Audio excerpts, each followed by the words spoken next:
बेशर्मी की भी हद होती है। जब ये 3 काले कानून लाए गए तो भाजपा वालों ने चारों तरफ वाह क्या मास्टर स्ट्रोक है, और जब ये तीनों कानून वापस लिए गए तो बोले वाह क्या मास्टर स्ट्रोक है। एंटी नेशनल हैं, खालिस्तानी हैं, आतंकवादी हैं, चाइना के एजेंट हैं, पाकिस्तान के एजेंट हैं, पता नहीं क्या क्या किसानों को गालियां नहीं दी गई। कभी किसी ने सोचा नहीं था आजाद भारत में एक ऐसा दिन आएगा जब अपने किसानों को इस तरह की गंदी गंदी गालियां दी जाएंगी। पर किसानों ने पलट के इनका जवाब नहीं दिया, किसान शांति से बैठे रहे। इतनी हिंसा की गई, इतने वाटर कैनन इनके ऊपर बरसाए गए, लेकिन इनकी हिम्मत के सामने सरकारों के वाटर कैनन का पानी सूख गया। इनकी कीलें, सड़क के ऊपर कीलें ठोकी गई, लेकिन इनकी हिम्मत के सामने सरकार की कीलें भी पिघल गई। बैरियर लगाए गए, सब किया गया इनको, लेकिन इनकी हिम्मत नहीं तोड़ पाई ये सरकार। और अंत पंत में इस सरकार को झुकना पड़ा, इनके अहंकार को तोड़ दिया इन किसानों ने। ये किसानों की जीत नहीं है, ये जनतंत्र की जीत है, भारत की जीत है। इस देश के अंदर जो पिछले कुछ सालों से लोगों का डेमोक्रेसी के ऊपर से भरोसा उठता जा रहा था कि यार इस देश के अंदर तो कुछ चलता ही नहीं है, इनकी मेजॉरिटी आ गई, ये कुछ भी कर लेते हैं, किसी के खिलाफ भी ये करते हैं, वो करते हैं, रेड मारते हैं, लोगों को तंग करते हैं, डेमोक्रेसी तो बची ही नहीं देश के अंदर। ऐसा इनको भी लगता है। इनसे जब प्राइवेट में बात करो ये भी बहुत दुखी है, ये भी सारे बहुत दुखी हैं वो, लेकिन ऊपर से ऑर्डर आते हैं कि भाई यहाँ पे जो ज्यादा तेज बोलेगा उसको पद मिलेगा। तो इनकी मजबूरी है, पर ये हैं सारे अपने ही, दिल से ये सारे अपने साथ हैं। आज ही के से पूरे 1 साल पहले किसान आंदोलन शुरू हुआ था। केंद्र सरकार द्वारा जो 3 काले कानून पारित किए गए, बिना किसानों से पूछे, बिना जनता से पूछे, अपने अहंकार में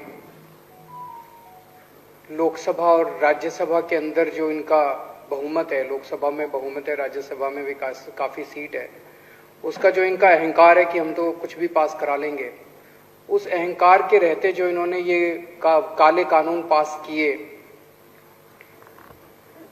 इनको लगता था कि किसान आएंगे, थोड़े दिन आंदोलन करेंगे, चीखेंगे, चिल्लाएंगे, फिर घर चले जाएंगे।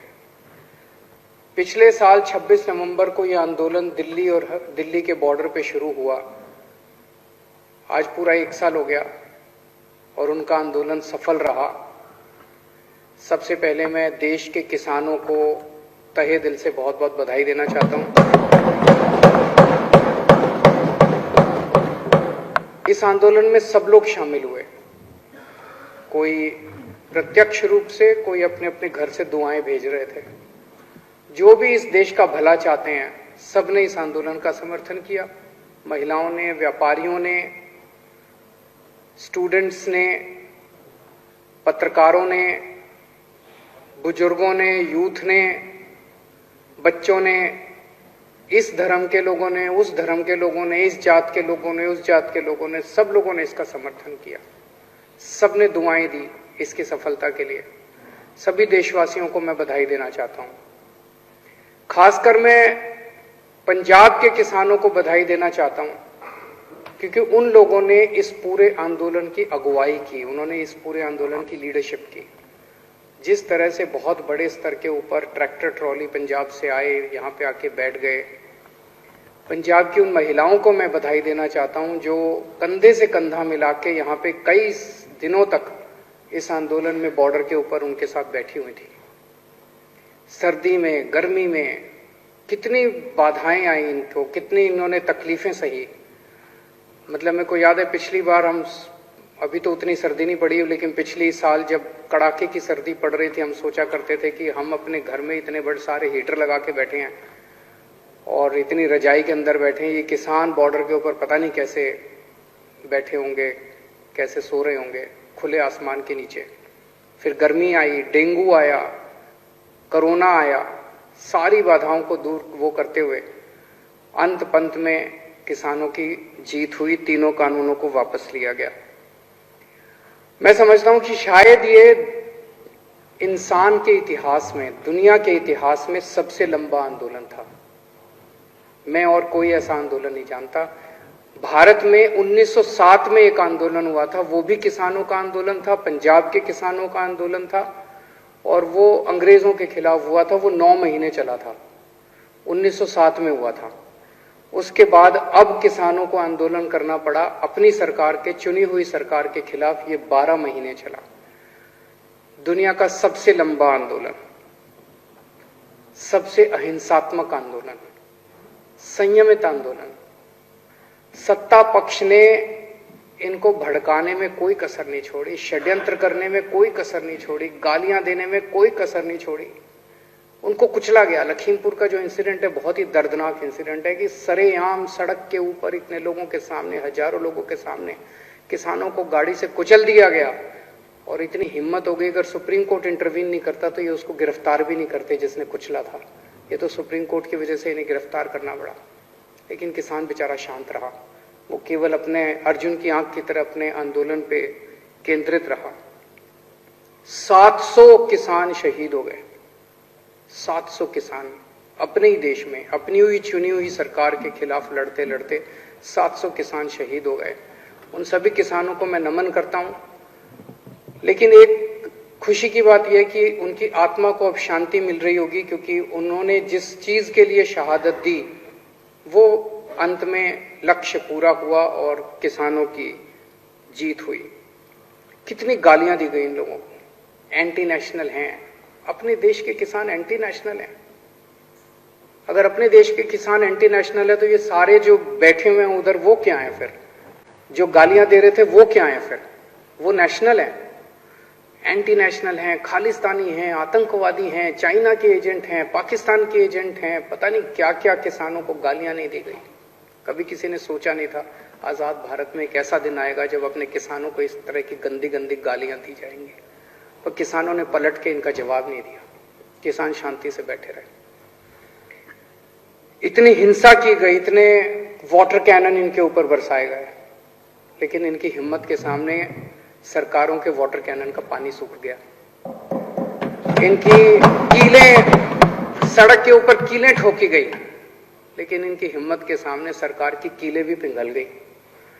बैरियर लगाए गए, सब किया गया इनको, लेकिन इनकी हिम्मत नहीं तोड़ पाई ये सरकार।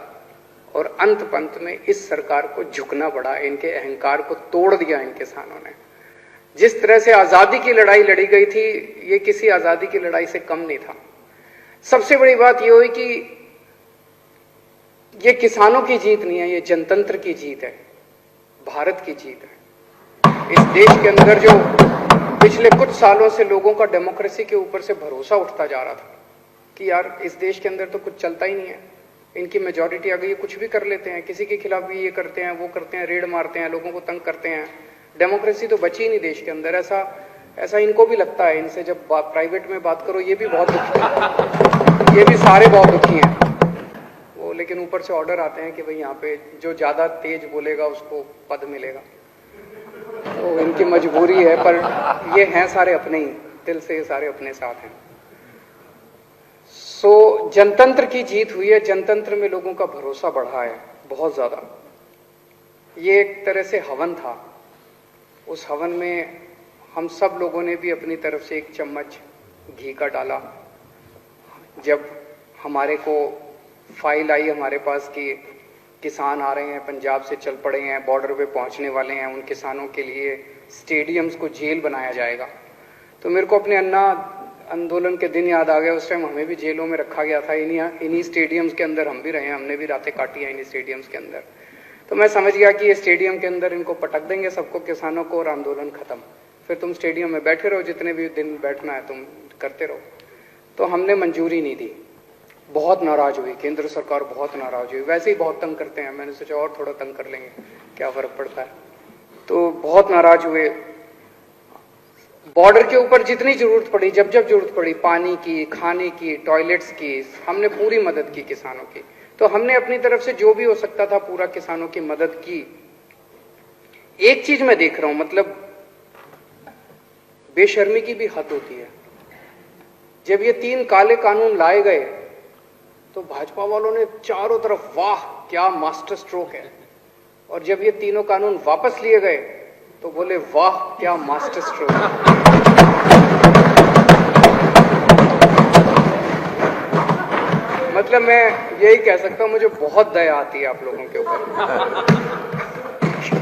क्या गत बना दी आप लोगों की आपके नेताओं ने। ऐसा भगवान किसी के साथ ना करे।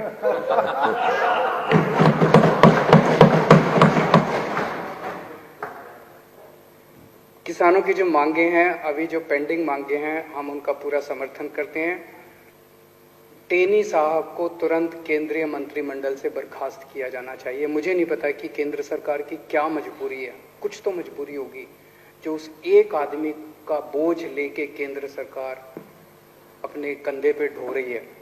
क्यों नहीं उसको हटा देते? मुझे नहीं पता कि उनकी क्या मजबूरी है, कुछ मजबूरी होगी जरूर, लेकिन पूरा देश मांग करता है कि ऐसे व्यक्ति को तुरंत बर्खास्त किया जाए। एमएसपी की जो उनकी डिमांड है वो बिल्कुल जायज है, इसके ऊपर हमने भी बहुत अध्ययन किया है। ये राजनीतिक तौर पे नहीं, मुझे लगता है अगर एमएसपी लागू हो जाता है तो देश की एग्रीकल्चर सेक्टर को बहुत बड़ा फायदा होगा, पूरा का पूरा बदल सकता है।